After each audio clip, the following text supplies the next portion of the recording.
Hello, everyone. This is Raise Your Voice as part of the Fans First Sports Network. I'm your host, Brett Rutherford, joined as always by my good friend and co-host, Darby Robinson. We are live on youtube.com/at Raise Your Voice and also available wherever you get your podcasts. If you love what we do here on Raise Your Voice and you really want to say thank you, head on over to patreon.com/Raise Your Voice, where you can become a Patreon member for as little as $1 a month. And if you join on one of those paid membership tiers, you get exclusive access to our Raise Your Voice Slack chat, where you can continue the discussion after we get off air, continue talking Rays baseball and just chatting it up. So join that paid membership literally as little as $1 a month, and you will get invited to that chat. And if you're watching us on YouTube, make sure to like this video if you haven't already, subscribe to our channel, and turn on those notifications so you can join us every time we go live. Tonight, it's a Sunday night episode. And Darby, I know you got back from a Mariners game this season. Before we get into the Rays chatter, I want to get, we can do Mariners Minute. I've got my Bucks quarter zip on from the Bucks Minute days, but we can do a really quick Mariners Minute. Give me your thoughts on how the season has started for Seattle.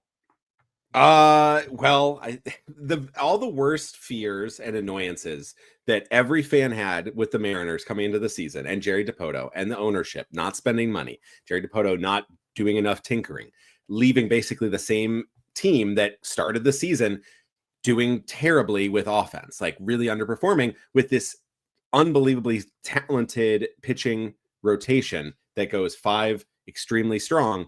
And there was even off-season chatter from Justin Turner, who was there briefly last season and left, and was basically like, I don't know what they're doing. They're kind of squandering. Like, you guys got these 5 great starters and you're squandering it by not making any moves. And well, it's been starting the season basically as like what you would expect, with nobody really hitting. They have a couple of guys, like their star guys, like Cal Raleigh. He had a home run today. He's had 3 home runs. The Mariners did win today, beating old friend Nathan Eovaldi, who with the Texas Rangers, beating them, the Rangers 3-1. So again, it's still like stellar pitching. Like Logan Gilbert pitched today. He's insanely good. Brian Wu pitched last night. He's insanely good. Like their pitching is amazing. The offense is just chip away. And Randy Arozarena has given them some moments. He had a good RBI hit by pitch today. He's had a couple grand slams, but he hasn't really done much besides like those. The main purpose of me bringing up Mariners Minute, and I don't know if this podcast will be out in time for his transatlantic flight, but our good friend Danny Russell, I really wanted you to mention Cal Raleigh and Randy Arozarena. There we go. Yes. They're on the Mariners. Well, Cal Raleigh has been really good. Randy, there's been a lot of pressure on him, and he has actually gotten some. He was one of their best with runners in scoring position, with a 2 for 12 with runners in scoring position. So he's done much better than most, and he's still been not that great with runners in scoring position, but he's made it count. He had the big grand slam that helped spark a comeback the other night. But they need some offense. They need people like we've sort of seen it with Randy. Like, he can get hot, but like he's not a guy that you build your middle of the order like offense around. He's a great like second guy or third guy, and they're really asking a lot for him. And Cal Raleigh is like one of the best hitting catchers in baseball, but that's still a lot to ask. And Julio Rodriguez is a special player, but he always starts very slow. He's had some moments, but this is a team that right now is being carried by Jorge Polanco, who was a acquisition last year, who was not very good last year, who Jerry brought back this year, and everyone didn't like it because there was like, that was the big move, is just bringing back this guy who sucked, and he's been amazing. Without him, the Mariners would have like 2 wins so far. It's been Jorge Polanco alone. So basically, I would say this: every time I look at the Mariners, I look at them and I go, okay, they should spend money or they should make a lot of moves. And you see what the Rays do when the owner doesn't give them money. Great. Okay. You're not giving money. You got to get creative. You got to trade stuff. You got to make some moves to keep competitive, or you get money and you bolster it. The Mariners do neither. And it's pushing a lot of chips on like the few guys they got to basically score. So It makes, when I watch a Mariners game, it helps me like feel much better about the offense that the Rays have. Yeah. Because I'm like, oh yeah, this actually, okay, this is what it looks like. We're moving along. At some point during last season, I think this was before the start of last season, I mentioned that the Rays could be doomed for a 500 season, and as like a lot of teams would kill for a 500 season. The Mariners are usually one of those teams that are just stuck around that equator, right around 500. The Rays broke their 5 straight postseason streak, which was the amount that the Seattle Mariners have in their franchise history. Yeah. So this recent streak of postseason is what the Mariners have, and the Rays have been to 2 more World Series than the Seattle Mariners. So it's good to keep in perspective when we go like, the Rays are so frustrating and bad and this, and our lives are miserable. It's like, well, Rays are our standards have become very, very high. And so it's always good to keep in perspective, to watch around the league. Well, we are 6 games into a 13-game homestand at George Steinbrenner Field. The Rays lost 2 of 3 this week to the Angels, and then won 2 of 3 against the Braves. So they're 3-3 on the homestand. 7 games to go. You got 4 against Boston and 3 against the Yankees. Or do I have that backwards? Is it 3 and 4? You have 7 games against the Red Sox. 3 against Boston, 4 Yankees. All right, 4 against the Yankees. You got it right.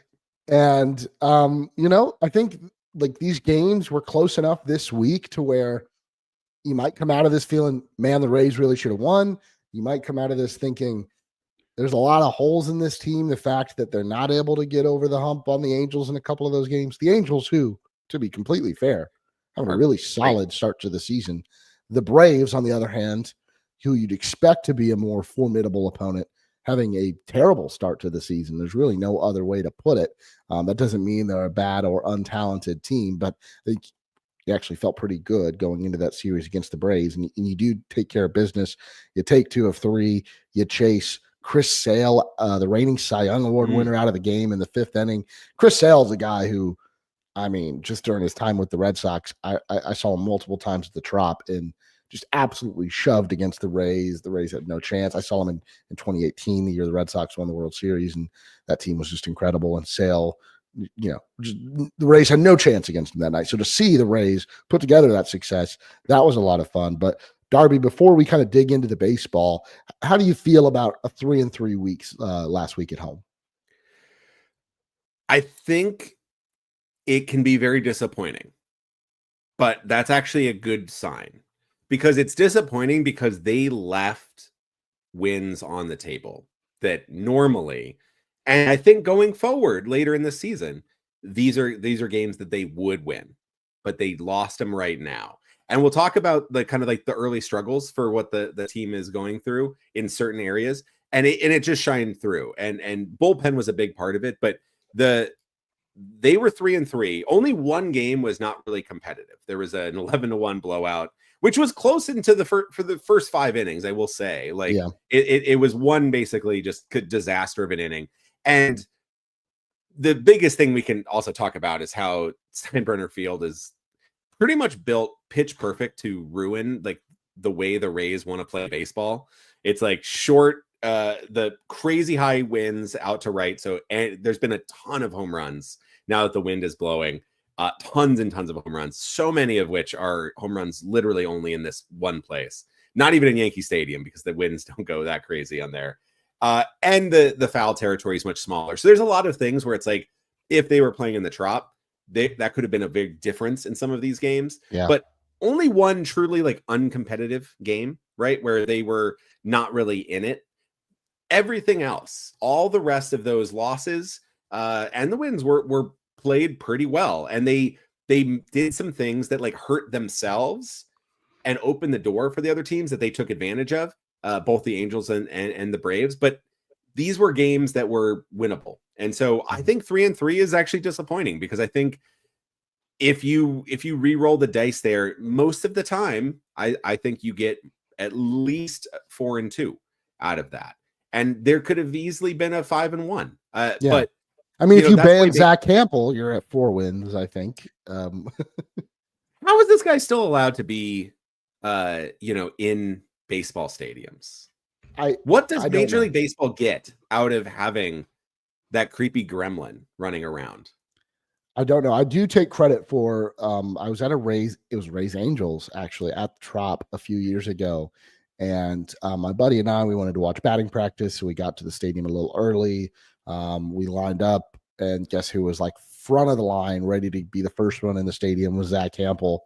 So we get in, and he's running around the left field stands like a child, chasing after batting practice Pushing over home run children. balls. Yeah, literally, yeah. And then there was a father who was there with his son, and his son is like, Dad, like, I know that guy from YouTube or whatever, and I want to get a picture.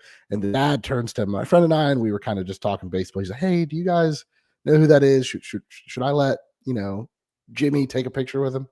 And we are like, I wouldn't. I think he's pretty lame. And so, the kid didn't. He didn't take a picture with him. So, you're welcome to that child. We led you on the right path. He is now not led astray. He doesn't have an incriminating photo. And maybe I'm not like completely up to date with the rules regarding fan interference, but all I know is there is a still image of Christopher Morel's glove wide open, where Zach Campbell's glove is right on top with the ball going in. Its trajectory of the ball would have put it right into Christopher Morel's glove and turned a 2-run home run into an out, and the Rays go on to lose that game by a run. I don't know what the rules are. The fact that Hampel didn't reach over, it was technically beyond the fence, and it's fair game at that point. And is that just one of the oddities of baseball, that what's in play or out of play is really gray area in this game, that even though you have lines and things drawn in dimensions? It's one of those things where like we see Zach Hampel do this and affect the game, and we've seen Steve Bartman do this and affect the game, and we saw those two chodes in New York do some physical assault on Mookie Betts. The Angels this week, with Angels and Astros, the fan with had the incident with Mike Trout. That is like how you act as a fan when you do it. I don't blame anyone that's not Zach Campbell for, in the moment, you're sitting there and there's a ball hit towards you, and your instinct is to catch it. You're at a baseball game, there's a foul ball or a home run ball, to go for it. And this fan, was right there and just reached for the ball and just happened to grab it out of Mike Trout's glove, but then instantly knew how badly he screwed up taking a ball out of one of the greatest players to ever live's glove. And Mike robbed a highlight of a Hall of Famer. And Mike Trout handled that with grace, like went up to him after the game, because the guy was kicked out of the game, but Mike Trout went up to him and his kid after the game and said, "You know what? Like you handled that the right way. Your reaction is what means." And you juxtapose that with the guys from New York and Zach Campbell, and not great.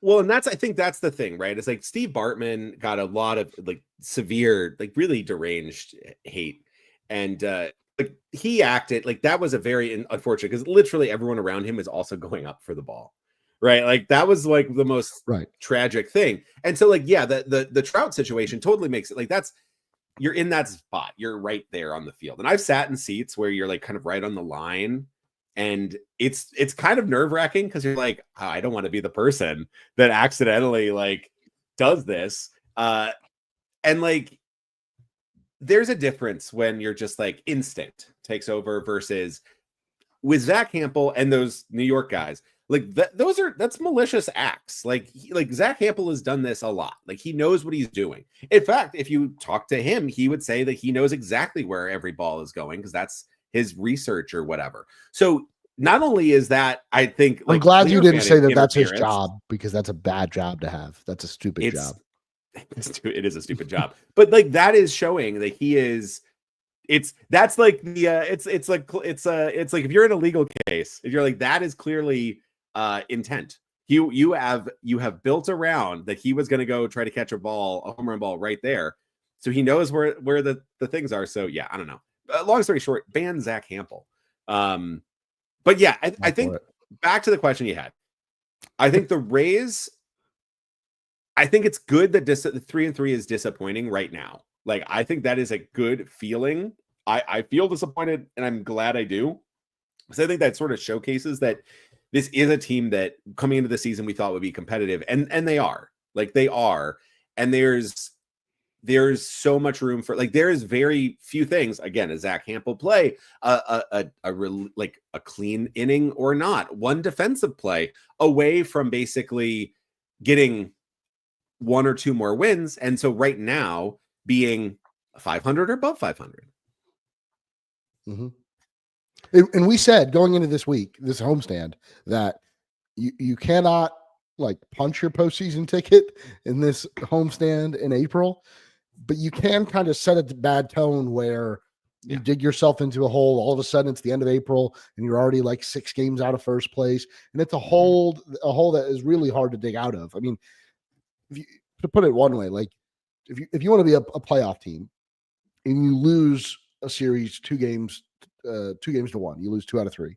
You have to then win 2 other series 2 out of 3 to make up for that series loss, to like remain with a postseason caliber record. And so the Rays like bounced back. Like Law had a tough series against the Angels.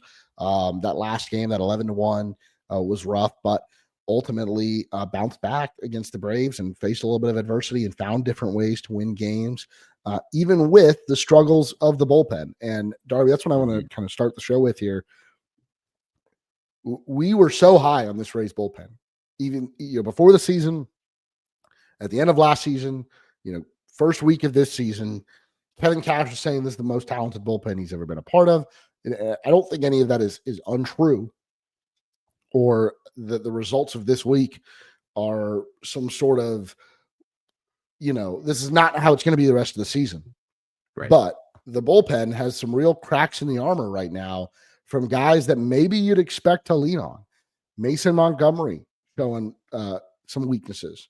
Edwin Uceda looking just not good at all. I mean, he came in for an out, and I was really shocked they didn't go back to him for that 8th inning against Atlanta in game 2, and it might have cost them the game. Pete Fairbanks struggling with the long ball. And is some of that just playing at Steinbrenner Field and giving up some Hunter of these Biggie with a couple home runs? Yeah. Or is there something to be worried about here, Darby? I think the bullpen is by far the most frustrating start to the season, because I 100% stand by that this bullpen is maybe the most talented the Rays have ever assembled, like top to bottom. Like I think Edwin Uceda definitely is built for a regression, right? Like I think we probably saw his best year last year, but like that doesn't mean like useless. Like that, being right. Like, because he was the reliever of the month. Like he was like on another level. Him being like not that good, but like still really good, still puts him in that like, Jason Adam category, which is like, or Diego Castillo when he was with the Rays, like, like a really good reliever that can get high leverage outs, but you're maybe kind of wanting him to work in like the 7th rather than like in the 9th. You still have Pete Fairbanks. You still have guys like Manuel Rodriguez, who's actually pitched very, very well. Like he's also given up some long balls. The home runs are the biggest concern so far. The multiple runs, like they're not getting clean outings from this bullpen. So coming into today's game, which there were some issues in today's game, but all unearned runs due to some really bad errors. Danny Jansen airballing a steal attempt, and Junior Caminero just I don't know, looking like me when I try to play third base in softball, just like kind of overrunning and then reaching down. He more than made up for it today. We'll talk about that later. But there were some issues, but an inch away from Mason Montgomery giving up another home run that would have tied it to Matt Olson. Coming into today, they were the 2nd worst rated bullpen. If you take out the first 2 series, right, where they were absolutely flawless and the wind was blowing in and Steinbrenner Field was playing extremely big, nobody could get a home run out. Aranda hit a moonshot that ended up being kicked back to the warning track. If you take out those first 2 series, the Rays have been the 2nd worst bullpen in all of Major League Baseball, worth negative 0.5 Fangraphs wins above replacement. They've also had the worst fielding independent pitching FIP of 6.67. Now, a lot of that is home runs. Steinbrenner Field's first 6 games, they had like 5. There was 5 total home runs. In the last 6 games, there's been 25 total home runs. Yeah. So it is, and like we talked about, it's most of them have been very weird wind assisted kind of like oddities.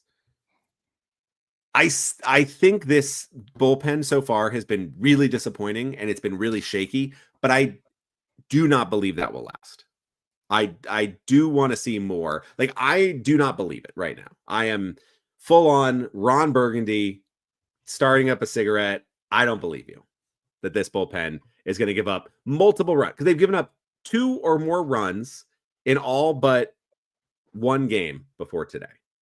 And there were still multiple runs scored off of the bullpen, but again, through errors. I just do not believe this is sustainable, because this talent, the pitching talent, the stuff, the command is way too good to perform this poorly. So for whatever reason, I think this is an aberration, but it needs to be corrected very quickly, though. What's your concern level at? Because I'm at like, I'm concerned when I see the bullpen come in, but I'm like, long term, I believe this will be a top 5 bullpen by the end of the season. I mean, I am concerned, but I think, you know, you're not playing in the Trop this year. They ain't getting they're not throwing a tarp on it, right? You're not getting back in that pitching lab of a stadium. And that's something I think when the Rays, like, I don't know, when hurricanes don't come through and destroy your ballpark, you take it for granted a little bit more.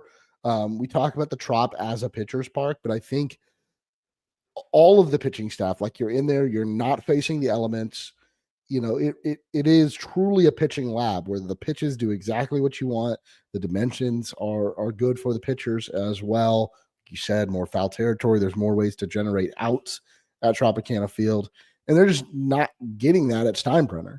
And so it is something where I think the Rays, you know, you can take as much data from spring training and from minor league games that you have available to you, but they don't know how this ballpark was going to play in major league games until we see it now. And we're seeing a lot of weird stuff. There are nights where balls just die in the outfield and they look like bombs out there. We talk about Jonathan Aranda's sac fly that was dating back to opening day. Everyone thought it was a 450-foot moonshot, and it was a fly out. And then there's Jose Caballero, who gets one off the end of the bat and it goes out for a home run. So, like, I don't know. Like, I think this is something that we could see on certain road trips. The bullpen be lights out. And then you got Mason Montgomery, who could have an outing where he gives up 2 home runs in a big situation and we lose a game at home because of it. Hopefully that plays both ways, right? And if the runs are going to come and the home runs are going to come, the Rays can take advantage of it. I think we have to just take a step back in terms of pitcher dominance from the Rays at home. And that's something we've gotten really used to as fans. I think that's something we've seen fuel some strong performances from guys like Shane McClanahan and Blake Snell and Tyler Glass. I mean, Blake Snell, like, won a Cy Young Award and was just absolutely lights out at home. Tyler Glass now loved pitching at Tropicana Field. Like, this is something real. I think there is realness to hitters struggling at Tropicana Field. Willie Adames, he was on another podcast recently. He literally could not see the ball at Tropicana Field. There are other guys who have dealt with that as well. So I think the pitcher's haven that the Trop was is just not going to exist at Steinbrenner Field this year. Balls might start flying out there more when it heats up a little bit. I don't know. I think I am worried, but I think we're going to struggle in these long homestands. Now, once we get to the summer months and the Rays have played like already over a third of their home games and they're on the road for most of June, July, we might have some runs of better fortune. But I think Uceda, I'm a little more worried. I was really excited when he came in on Saturday and got the big strikeout to get out of that inning. And I was really disappointed that, like, they didn't let him go have another strong inning. Who did we go to in that game? Hunter that Biggie. Would have been Hunter Biggie. And Biggie gave up. He pitched the 1 inning, gave up 2 earned runs. Was it 2 home runs? 2 solo home runs. Yeah, two solo home runs, and then we lose the game. Right, we go to Cole Sulcer, who was here for a hot minute. I would have loved to say Uceda, and maybe he's just not a guy that's they wanted for a second up at that point to go back out for that inning. But man, he looked really good in that at bat to get that strikeout. and it felt like a big chance for him to regain some of his confidence. I think he had. I'm not 100% sure, but I thought he might have gone the night before. And I believe that's true. So I think they were really wanting to he limit the how much. So yeah, I think they were having 3 ups in 24 hours, I think was probably the big thing. But I also was a little surprised because again, with 13 games, like you're kind of getting to a spot where you kind of need to use Cole Sulser, and that also costs you the game, right? Like that was a tie game, and you're going to a guy who you're just shuffling in for a day. You know, like that's definitely not the situation you want to use that guy in. Like that's the type of guy you want to go to like in the 11th once you're like, all right, now we might be here for a while, so let's see what we can do. But not exactly ideal for the 9th. But that's, you know, when you play a bunch of close games, this is what happens. Yeah, and it's some of it where Kevin Cash, and it can be frustrating as a fan from a game to game basis how he manages certain games and the pitching, how him and Kyle Snyder manage the pitching. We would have loved to see Edwin Uceda come back out for that next inning. We also want to make sure Edwin Uceda is good to go in September, in October, if you get to the postseason. So it can be frustrating on a game-to-game basis. I do feel like there's a little bit of like over managing going on. We see there's a lot of pinch hitting. There's a lot of defensive replacements. Right now, like Curtis Mead, Jonathan Rondon, a very like strict platoon, and they will pinch hit one for the other when the other handed pitcher comes in. I don't want to happen today, which got a huge insurance run with 2 outs. I don't want to delve too far away from the pitching, but you did mention Junior Caminero and some of his defensive struggles. We've seen it come back to bite the Rays where they make a defensive change. They bring in Jose Caballero to come in to play third base. And then Jose Caballero's bat comes up in the lineup, and you much rather have Caballero's bat. I get it. In Junior's young, but I don't know any way for Junior Caminero to get better defensively than to just have him play there all the time and not come out late in games. I think those defensive replacements, like today, you kind of see why he did it. You do it because the Rays get out of that inning with no runs scored if Caminero doesn't like boot a ball like really bad. Like, I mean, that was like one of the worst played balls. He also had a great defensive play really early in the game when I was still watching before. How was this man playing shortstop in the minors? I don't know. He also looked a lot smoother last year, so like maybe he's just getting used to the infield of the new dirt. But he had some. He's been very Durham. This is how he looked. Oh boy. Okay. Very awkward. He's a big boy, and he's awkward, and the footwork is just tough. We were talking. He runs. He looks ancient when he's running. So like, Yandy looks smoother. Like I don't know. He needs some like athleticism. He needs some Pilates or something. So maybe an agility coach. But seriously, he's 21. What do you do? Like, what do you do with him? What is he long-term defensively? I think how quickly is he moving over to first? Might be quicker than we think. I think he's still athletic enough. Like he still makes a couple of plays where you're like, oh yeah, there you go. Like that was smooth. That was very smooth. Like that was a very difficult play that he made like very easily. And then he'll kind of like butcher another ball. Like that's really weird. So I think you give it a little bit more time. It's kind of like pitchers, right? You make that pitcher prove that they're not a starter before you send them to the bullpen. Like you got to be like that pitching prospect has to be like, oof, you are just never going to get through the second time through the order. All right, you're going to the pen now. I think you got to give him more of a leash. He's already been moved off of shortstop. He is way too big a body for second base. I think third base it can work. I will say this, like today was a kind of like the ultimate polar example, right? You have him come in, you don't substitute him out. He makes a bad error that leads to more runs, almost leads to the tie game. Like the next batter is Matt Olson, and he comes within 2 inches of tying the game. But then in the bottom half of that inning, hits the 3-run home run that erases all of the unearned runs and puts the game out of reach. So that's why you do pinch. That's why you do a defensive substitution, but that's also why you don't, is because if you are going to be playing at Steinbrenner Field, maybe that is a lesson to Kevin Cash, is that like you can't play to win 3-1 or 2-1 or 3-2. Like you're gonna need to get to about 6 or 7. So like, yeah, the other night, okay, you're up by 3-1. You've blown some chances where you've had the bases loaded and nobody out, and the bottom of the order just absolutely failed miserably. But guess what? You're not going to be able to have the pen do what you're expecting them to do, which is just like cruise through, secure that victory, which in the Trop, yeah, absolutely. I have no doubt Mason Montgomery, Hunter Biggie, Edwin Uceda, Pete Fairbanks, like that game is over. 3-1 in like the 7th, or 3-1 to the top of the 8th, I think it was. Yeah, it's over. We got the win. We enjoyed the broadcast and the result.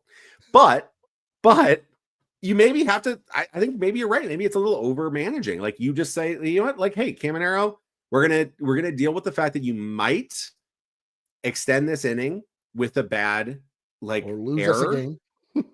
But you also might come in and be the guy that gets the base hit in front of Jonathan Aranda. And so when Jonathan Aranda hits a home run, that's a tie game rather than you lose 5-4. Yeah. So I think maybe you play that this is a home run park. This is not a ground ball park. So don't worry about the grounders and your pitchers. Hunter Biggie and Mason Montgomery. Have they gotten a ground ball? It's all in the air. Right. It's strikeouts. It's whiffs are in the air. So don't worry about it. Who cares if it was at third? They're never going to see the ball. They don't need a glove. They just take a break, take a seat. This is going to be 100 miles an hour right past the bat, or it's going into the stands. What are you doing in the postseason? In the postseason, you do want to overmanage, but it's again, do I ever want to take Junior? Do I ever want to have a lineup in a close game where Junior Caminero is not coming up to bat in any inning? I don't think that's the case. And so I'd rather see him right now in these games just play third and never come out. Yeah. Like maybe bottom of the ninth, you get him on first and you want to put Caballero into run.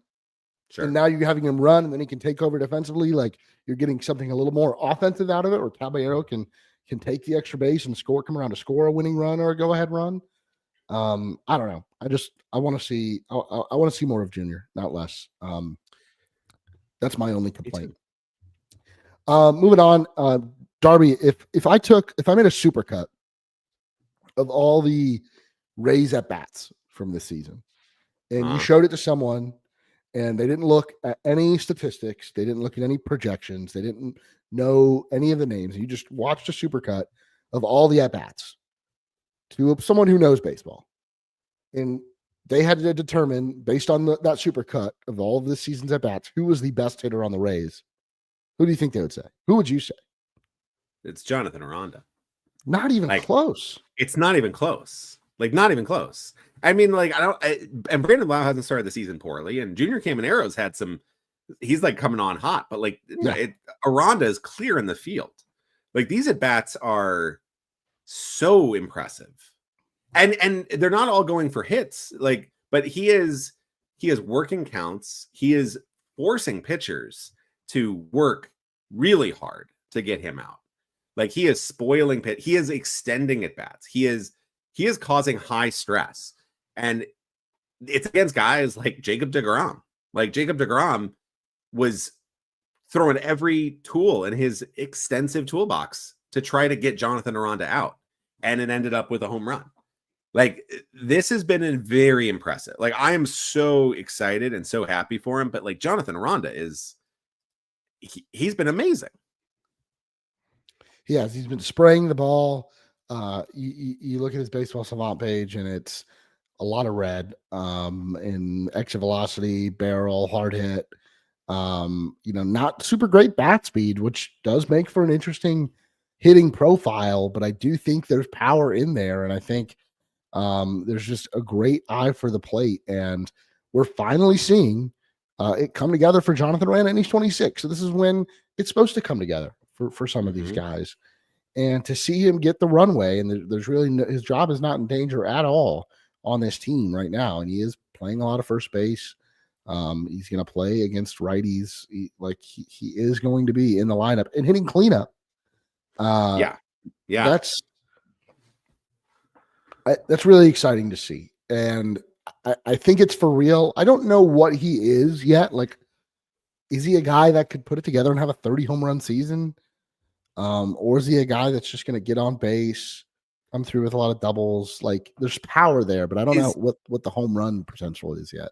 Is he like a peak Josh Naylor?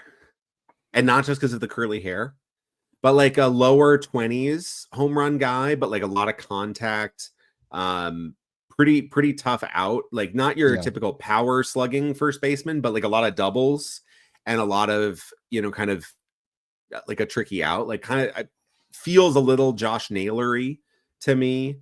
I like it. Or like a left-handed like Christian Walker type. Like, I mean, I guess Walker got up to like 30. So like, but he was never really that level. But like, not your Pete Alonso's or like prime Jose Abreu, like that type of hulking slugger. But like more of that, like hitting all around the diamond, tough out, solid pop, right? Like not no power, but maybe the power is not your, like polar bear level. Now on the season right now, similar batters to Jonathan Aranda, last year's Fernando Tatis Jr. That's pretty good. Yeah, it was pretty good. Tyler Soderstrom, Christian Pache. I don't know if that's the one you want to have on your list. Will Myers, Jared Triolo. I don't know about some of these, but interesting. Elliot Ramos, Corey Seager. I could see some Seager. Seager. That's actually, you know what? Seager's another interesting one. He also got to 30 homer power. I believe he had 30 homers he's been hurt a lot. So he has like consistently 25 level. But yeah, there's actually a little bit of Seager in that bat too. Yeah, Seager has hit 30 home runs multiple times. I don't know. He looks like a seasoned hitter. He looks like he's been doing it for a long time, and he has been in the minors. We just haven't seen him get the opportunities, and the little opportunities that he has gotten up until this season, he hasn't been able to reach this level of comfortability that he seems to have now. And he's had some terrible luck. Like last year was the breakout. Right. Like this last year was probably going to be this. He was cruising through spring, then got hurt just before the start of the season. Then got re-injured, I think, on his rehab or coming back. Then came up and then I think like played just a little bit and maybe got hurt again. Like it was just like stop and start. Like last year was like a wash. Like he never really got into a groove. Kind of finished the season a little strong. Like I think that was the thing we've talked about. Like the last like 20 or so days were like pretty good. Like showing some signs of like really kind of putting it together. Comes in this year, has worked really hard, I think, over the last couple of years as a prospect to fix some of the big glaring holes in his game and his bat, and it's all coming together. If you look at he's at a 229 WRC plus right now, which is just absurd. But the thing is, his weighted on base average is 488, right? Nice and absurd. His expected weighted on base average is 463. So like this is earned. Like this is not like he is just getting like crazy lucky. He is putting great contact, great at bats, getting walks, getting hits, getting contact. And so if he kept doing that, it should result in what we've been seeing. And so yeah, I mean, pitchers are going to kind of start working him a little tougher. They're going to know what to do. But what he's shown so far that's so impressive and so like encouraging is that pitchers have thrown him the stuff that gets him out, and he's kind of just spoiled it. He's just kind of like poked it at foul. Like he has had several at bats where he should be dead to rights, and the pitcher has executed an amazing pitch that's like, yeah, that's exactly, you want it like change up low and away. Like he's dead. Nope. Foul ball. And I don't know. That's like it's something very. He is a godsend to this offense, obviously needing that extra bat. But he is the type of bat that I think a lot of Rays fans have been really wanting too. Is a guy that has such a strong contact approach that doesn't have a ton of swing and miss in his game, and he's worked hard to kind of improve that as well. So Jonathan Aranda has been, far and away the best hitter on this Rays current club. And I would not be shocked if at the end of the season he was still the best hitter, even with Yandy and Brandon Lau, because he's looking the part as somebody that can do that. Now, what'll be nice is when Yandy Diaz, and he started to heat up a little bit, when Brandon Lau is hitting as well. Junior Caminero is starting to look more like the uber prospect that we know he can be. So that's one I wanted to talk about real quick as well, because like Caminero, Lau, and Yandy and Caminero were kind of disappointing early on. Yandy especially. We talked about that last week. Yandy's starting to look like Yandy Diaz, so that's good. Jonathan Aranda going with those four has been great. The next thing is like, who's your next guy? And Christopher Morel so far has also looked like, if you took Jonathan Aranda out, the next most improved guy that I would look at is Christopher Morel. And he is kind of carving out the role in left field. Like, I think there's been some speed bumps out there, but he's also looked really athletic. And I like that the Rays came into this season giving him a home, right? When they traded for him last year, he could play some third, he could play some second, he could play corner outfield, he could maybe play center, but we don't really know where he belongs. And the Rays kind of played him all over the place. And this year, they've said, left field is yours. Yep. And that is, I think, comforting for you from a defensive standpoint, but then knowing that you are the left fielder in the lineup every day, it helps you from an offensive standpoint, from a mental side of things. And so, again, a lot of these guys just look more comfortable, and the results aren't coming in for all of them yet. Yandy really being out of the everyday players, the only guy that has truly struggled at the plate. I mean, other than that, like Curtis Mead and Ben Rortvedt, but those are bench guys, and they don't get enough plate appearances right now to really work through some things.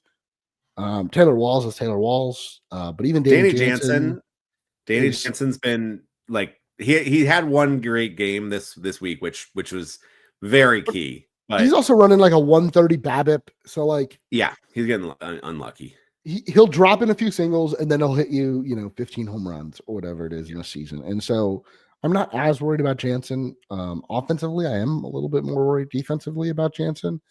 But the guys that are playing every day all look comfortable. Even, Jake Mangum and Cameron Meisner, who are playing frequently. And so it's I don't know what it is, but they're just looking comfortable to start the season. Morel had a play in game 2, in game 2, that I would have been probably like, I would look at as like one of the reasons the Rays won that game, had the bullpen not blown it. Yeah. Because there was a rocket shot to left field over his head by, I want to say, I think it was Riley. I think it was Austin Riley.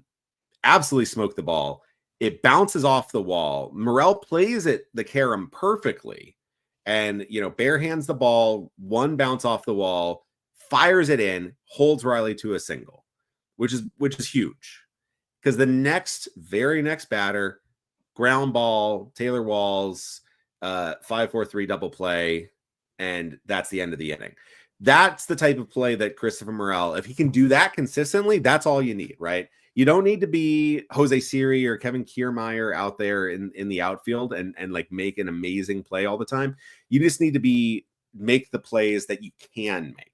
Like, that's going to be off the wall. Don't try to run and do some crazy jump and then hurt yourself and then turn that into a triple.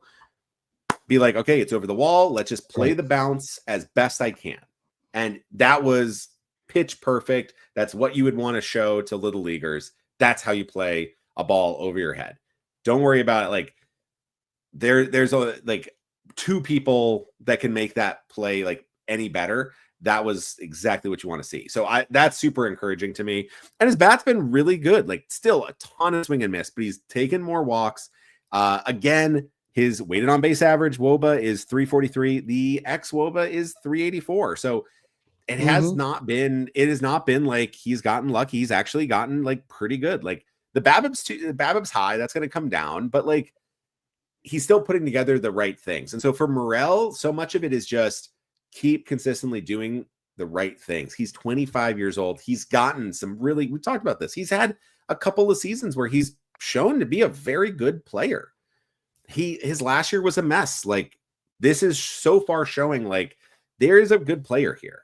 And that defense, every like kind of projection shows like that bat is solid. It's just the defense, right? If you think his defense is below average, he's like a 2-win player.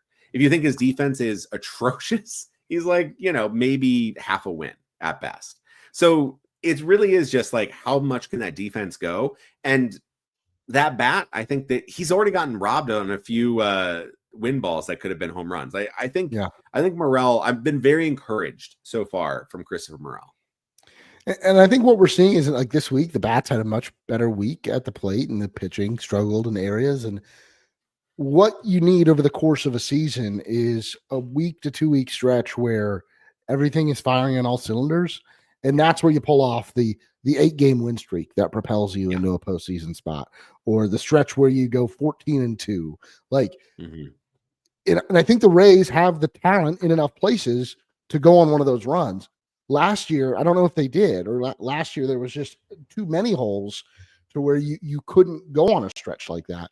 And so if you keep you want to do better than treading water. Like I said, you lose 2 of 3. You need to come back with back-to-back series where you win 2 of 3 to make up for that. It feels like the pieces are there, and they just need some time to put it all together. They need some guys coming back healthy too, but like, but this is also not a bad time to tread water, because if you look at the AL East, that's all everybody's doing. Everybody's treading water. The team leading, the Blue Jays, are 9-7. The Orioles are 6-9. The Yankees are 8-7. The Red Sox are 8-9. I mean, these are the big games this week: Red Sox and Yankees. Yes. You play 52 games against AL East opponents, and you've got that saying in baseball that everyone wins 50, everyone loses 50. It's what you do with the other 50 and change that really determines your season. So these 52 games against AL East opponents that get started this week, like that is what makes your season. And so I think you're getting both the Red Sox and the Yankees at a pretty decent time where they look beatable, and they are not. The Red Sox definitely aren't healthy. The Yankees aren't healthy. Like, this is a time that you want to play them and play them at home. Although I think maybe advantage Yankees at Steinbrenner. Yeah. Now you mentioned offense. Now I'm going to put you on the spot here. Oh God. So far on the season, with runners in scoring position, the team that is hitting the lowest batting average and the lowest OPS against with runners in scoring position is the Seattle Mariners. Okay. Where do the team with the best so far is the New York Yankees? Where do the Rays rank? Let's say OPS. Okay, OPS. I feel comfortably that they rank in the top half. We'll start with that. Am I correct there, or do you want correct? Me to keep going? You are correct. Okay. You are correct. I'm gonna say 10th, top 10, but 10th. That's really good. They are 8th. They are 8th. They are ahead of the Phillies, and they are behind the Reds. They're 8th. They're also 8th in batting average with runners in scoring position. And what is their batting average with runners in scoring position? Their batting average with runners in scoring position is 262. Okay. And their OPS is 776. So really good, really solid. On the season so far, coming into today, they were in the top 10 in WRC plus as a team. They're in the top 10 in all of baseball. They're actually 7th in WRC plus coming into today at 116. So the offense is performing well. It's also performing well with runners in scoring position. The thing that's been, kind of troubling is that they've had a lot of runners in scoring position. They've had a lot of failures with that. But when you have a lot of runners in scoring position, you don't need to succeed a lot to score a lot. So I will say this right now. There's been disappointments that the Rays could have scored more, but this is an offense that is far cry from last year's anemic offense. That was in the bottom 5 with runners in scoring position. Actually, number 2 worst, second worst in all of baseball with runners in scoring position. That makes me feel good. That makes me feel good about this offense and the direction they're headed. And, they're placing more of an emphasis on, I guess you call it situational hitting, getting the man in and doing things. And we've seen more some bunting like Taylor Walls, which I'm not a bunting guy, but Taylor Walls bunt all day long. Closest thing to a pitcher we got in the lineup. So why as well? It's true. It's true. No, like seriously though. It's bunt some more. He's fast. Like put the ball in play, make something happen. Yes, and we've talked about that a lot with Walls. It's just basically just put the ball in play. You're not a home run hitter, but like maybe Walls can do that. Cause some trouble. Like I think the profile.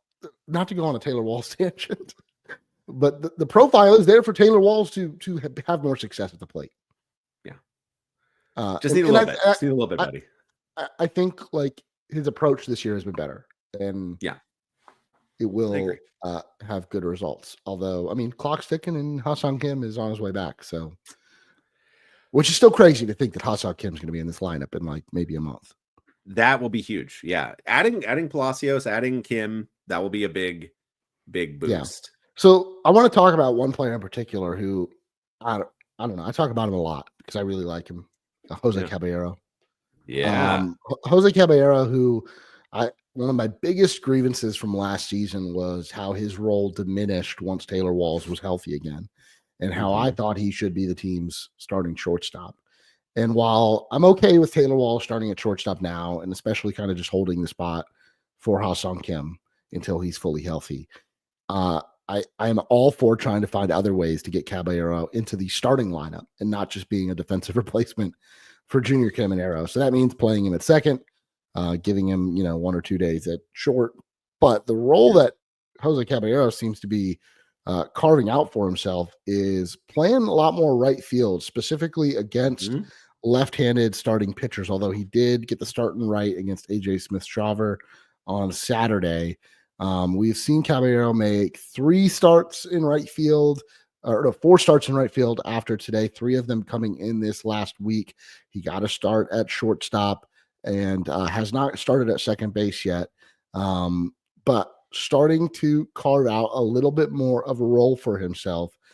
And I think that's great because I think he changes the games on a lot of levels. I think he's great defensively. He's obviously steals a lot of bases and can just impact the game in many different ways. My worry is what happens to Jose Caballero once Richie Palacios is back, and then once Ha-Seong Kim is here, and then all these other guys come back. What does his role get reduced to in the coming weeks? Because I want to see him play like not every day, but like 3 out of 4 days. I want to see him in the starting lineup. Just that's how big of a fan I am of Caballero. I'm right there with you. I think he is somebody that will be, he should be playing a big role on this team. I don't see him getting called. I don't see him getting sent down. I mean, I don't see it. No, I see. Here's the thing. I think Jake Mangum, he made a couple great plays today. I think Jake Mangum is somebody who is kind of ready. We have Coco Montez already. That's probably the first one down. But like, I think Jake Mangum is somebody who could absolutely be traded out for a Palacios. Back to Miami. Well, not traded. He's still here. We cannot get rid of the depth. I thought, but like traded. No, we'll wait till the offseason to send him back to the Marlins. Yes, yeah, exactly. He'll build up more. No, I think like when you're looking at the lineup, I think I think Caballero does something that this team really, really needs. And it's something that we've also sort of seen, which is like Taylor Walls plays shortstop. That's it. But Jose Caballero plays everything. And like, you don't ever need Taylor Walls for anything other than shortstop. So once you have him, Taylor Walls' role does become a little bit harder to fit, but Jose Caballero's right field, third base, potentially second base. Like you suddenly are like, okay, we don't necessarily need both. Now, that's a long way out. You add Palacios, what you're adding is a lefty. So Caballero's role, I don't think changes much at all there. I think Cameron Meisner's safe, but when I'm looking at the team, I'm looking at Coco Montes, I'm looking at Curtis Mead, and I'm looking at Mangum. And I think that's where you look at who's leaving. Caballero, here's the thing. I know what you're going to say, Brett, but like if there's a guy, you're pinch hitting for a lefty with a lefty reliever coming in, and the bench is Jose Caballero and Curtis Mead, wouldn't you rather Kevin Cash not have to make that call and just pick Jose Caballero? I mean, yeah. Wouldn't you feel a little bit? If Curtis Mead's there, he's going with Curtis Mead. He's going to go with Curtis Mead because there's no point to having him here besides that. But wouldn't you? Who's walking to the plate? I don't love that mentality. I don't love that mentality of, well, if this guy's here, this is the role he's going to play. Otherwise, we might not have him here. Yeah, maybe we shouldn't have him here. Maybe that's I think we've answered the thing. It happens with the relievers a lot. Where you're like, if you're not going to use him here, then when are you going to use them? And it's like, I'd rather him not be here, please. I'd love to use them in Montgomery. Like that would be great. I feel like they could use his talents. No, listen. Jose Caballero is currently he is second on the team position player wise in wins above replacement on Fangraphs, tied actually with Cameron Meisner. So very cool there at half a win above replacement, both behind Jonathan Aranda at 0.7. He's over 200 in WRC plus. He's played really good defense. He's up to 4 stolen bases because of the stolen base today. He should keep running more because the team as a whole is over 90%. Caballero just does so many little things really, really well. And yeah, I want more Caballero. Okay, let's play this game really quickly, and then I want to talk about Joe Boyle because we've gone almost an hour and I've barely mentioned him. Okay, so Richie Palacios, he'll be going to Durham. He'll be starting Durham on Tuesday when their next series starts against the Yankees affiliate. So when he comes back, let's say at some point by the end of next week, the first person gone off the roster, Coco Montes, that feels pretty obvious. Okay. Last man in, first man out. Then let's say Johnny DeLuca is next to be off the IL. Who do you get rid of then? I send Curtis Mead down, but I think the team might choose. I mean, I think role-wise, Jake Mangum suddenly doesn't really have a role. Yeah, I agree. I would say Mangum.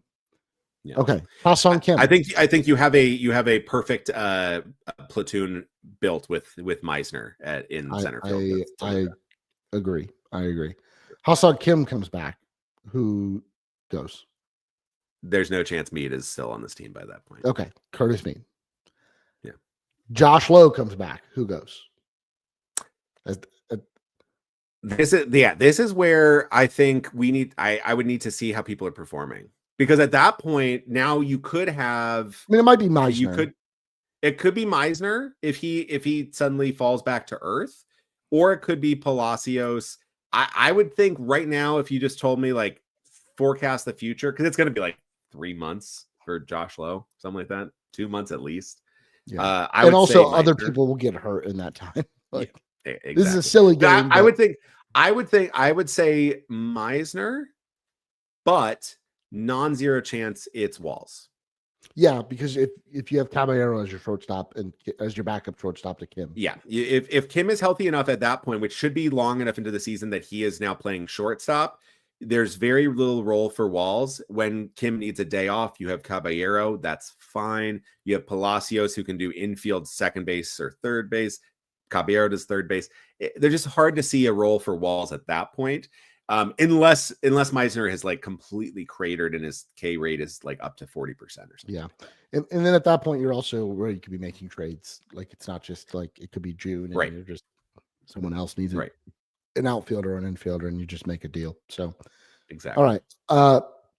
finishing off the show here, Joe Boyle woke up on Sunday and I was working. We had Wake Tech baseball games today, and all of a sudden, Joe Boyle is starting in place of Shane Boz, and start freaking out. What's going on with Shane Boz? And turns out it was all in the works. Shane Boz has known about this since the day after his last start, that the Rays were just pushing back everyone one day in the rotation and calling up Joe Boyle, who they acquired in a trade, in the Jeffrey Springs trade with the Athletics, comes up for a spot start.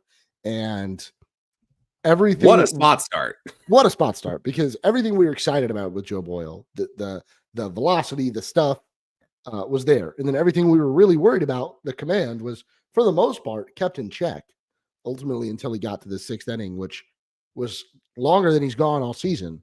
In Durham, he's had 2 starts and it's only been 4 innings. So I think even letting him get out there and see the sixth was a big move by Kevin Cash. But pretty easy when he allows no hits to that point. Right. That was a he's got a no hitter and our bullpen is really thin. Like, that is one of those moves where, like, you probably don't leave him out there in like a normal game, but I have no problems deciding to send him out there. But Cash got him quickly because it was clear that the command was, it was gone. The tank was empty. He was looking like 2024 Joe Boyle, who had maybe the worst command in the majors. However, but before that, for 5 innings, incredibly sharp. Could not. Unbelievable. Like, no, the command wasn't like, not was it like, oh, he was effectively wild. There was very little, like a couple of pitches here and there he like kind of uncorked. For the most part, he was around the zone. Like, he was attacking the zone. Fear, like, absolutely the type of guy that you're just like, it's that early shades of Taylor Glass. I get it. I know it's such a boring comp, but like, it's such early shades of Tyler Glass now. This tall, lanky guy who had terrible command, but amazing stuff. And he comes to the Rays and he's just like, he is just filling up the zone, because like, I dare you to try to hit. Like, if you can get a hit off of this, fine. Great. Tip your cap. But like, don't give him a free base. Let him beat you. And today the Braves were just completely like, they could not touch this stuff. Boyle had 12 whiffs on the day. Sale had 14. Like, so he got beat out by Sale there, but like pretty much matched Chris Sale, the reigning Cy Young, in whiffs. Right. Pretty darn good. Incredible. Like, I just wanted to bring up his StatCast here. He was 2 miles an hour faster on his slider than his career average. And he didn't throw the curveball at all. Nope. It was a fastball, slider, sinker / splinker. Yeah. He busted out the Paul Skeens special and it looked damn tasty. Hit 94 miles an hour with it. It's averaging 93. Insanely sexy pitch. Like, what an insane. This is the big thing. All right. So CSW percentage, which is called strikes basically called strikes and balls.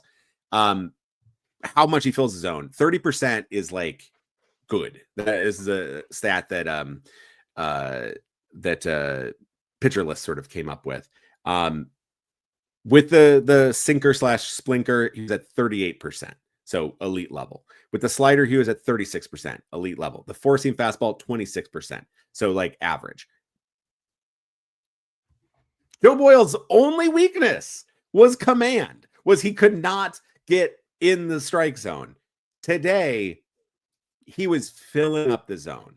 The stuff was better than advertised. The fastballs were sitting, he was averaging 99. And the movement, I mean, that the splinter in particular was just, I don't know what you're supposed to do. I mean, like, you saw Ozzie Albies have some hilarious whiffs where he is swinging at a pitch middle up that ends up below the zone, and you can't adjust on the fly when you're trying to set at 100 and then dropping to 94.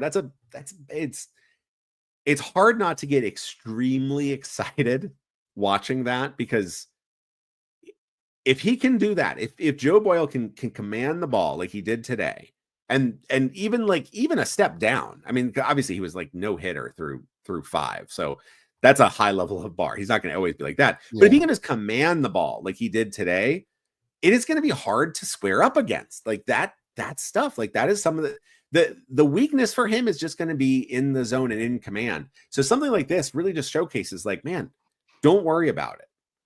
You played in a bandbox where there's been home runs galore. The Braves could not square up today. And again, like the Braves are struggling on offense, but this is still Ozzie Albies. It's still Marcelo Ozuna. It's still Matt Olson. It's still Austin Riley. Like these are all-stars. And Boyle was carving through them multiple times through the rotate, like the order. Like it was incredible. Insane. And I think it was really good for the Rays to give him that spot start. He looked really sharp through 2 outings with Durham. And I think giving him that start is showing like, hey, we're thinking about you. We want to see your stuff in the big leagues. We don't have a spot for you in our rotation as of now. But I think it also showed that if there were an injury to this rotation, he is the next man up. And even if there's not an injury, I think Zach Littell is a guy whose spot in the rotation might be in danger a little bit. And he struggled early on. Maybe the magic is starting to run out on Zach Littell as a starter. And I think it's comforting for Rays fans and probably for the front office to know that they've got Joe Boyle there to step up if Littell continues to struggle. I think you could move Littell back to the bullpen. You can get rid of Mason Englert, although I don't know if I want to get rid of Mason Englert right now. We haven't really mentioned him. He's looked good and he's done well. I don't know either. Yeah. Every time he's come in. But I can't find the exact quote. I was looking for it, but someone tweeted that Kevin Cash talked about how they're going to he's going to consider how he's going to get Boyle into the rotation. And so I don't know if that means going back to a 6-man at some point, although Mark Topkin did report that Joe Boyle is expected to be sent back down on Monday and for Eric Orsi to replace him in the bullpen. So I think that's another interesting look at a guy. Look forward to next week's show. Yeah, look forward to next week's show when we break down Eric Orsi, the return in the Jose Siri trade. I'm excited for Orsi. And Orsi was a guy that, like, we talked about as a potential to break into the A bullpen by the end of the year. Just another guy that has that capability. And so if he gets a couple big outings in relief against the Red Sox and Yankees, he might carve out a place for to stay where they look at Hunter Biggie as the next guy to go down or Mason Englert to go down. Like, I think the competition that we might see, that might be good for the Rays pitching staff right now. The fact that they're getting other guys looks. Absolutely. And so with Boyle almost certainly going down, I do think it needs to be said that does not showcase doesn't matter what he did today. Like he's going down because they're still in the midst. They still have a lot of games to go in a row. They have 7 more games in a row. So they need a fresh arm, right? Like Boyle is not going to be useful for another 5 days at minimum. So you're going to need a fresh arm. Orsi, we'll see if he sticks around. He might be also shuttled like in between. Like they're going to need to get a little creative with that. But this long term, right? Not even long term, but like medium term, like potentially in a couple weeks, there is a question about like, does Joe Boyle waste any more bullets in Durham, or is he somebody you want up here and making those starts? So it'll be interesting to see. But this is the hors d'oeuvre. This is the taste, and people are wanting to come back for more. Yeah. The reservations are lining up. I think Ray's Twitter was running with instead of O'Doyle rules, they were going with from the Billy Madison joke, Boyle. But could you not just go with, like, his name is Joe Boyle? Joe Boyle rules, yeah. Joe Boyle rules. You don't have to. I don't know. It's almost the same, yeah. It's a real. We are available for punch ups of any jokes that you want. Just hit us up. That was right there. DMs, Rays. It was right there. Otherwise, I've been enjoying the Rays. The Mean Girls references with Coco Montez. That we got another one. We got a You Go Coco as like a You Go Glen Coco reference. That one's been pretty good. I don't know. It's clear that we're like into probably Gen Z territory for like most of the employees in the marketing comms. Although Billy Madison would be more of a millennial. It does. Humor. Maybe Warren Hypes was like walking around and he was like, maybe you should throw in this, and they're like, okay, yeah. We need one of our generation to speak to them. Definitely. But yeah. No, it's an exciting end to the series. Excited for Red Sox Yankees. I mean, these are going to be big games. I'm really excited to see the Yankees. I'm excited to see what that atmosphere is like at Steinbrenner, where that is their spring training home. Like they're there for quite a while every year, but they will not be on the home clubhouse. Like the amenities are different. Like it will be unique for them, but there is a level of familiarity on the field for the Yankees. So that should bring on some interesting storylines. But that is going to do it for this week's episode of Raise Your Voice. Thank you guys for listening. We have been live on youtube.com/@raiseyourvoice. And if you haven't already, make sure to like this video, subscribe to our channel, and turn on those notifications so you can join us every time we go live. We're still available wherever you get your podcasts. Leaving a rating and review on Apple Podcasts is one of the best ways to spread what we do to more and more Rays fans.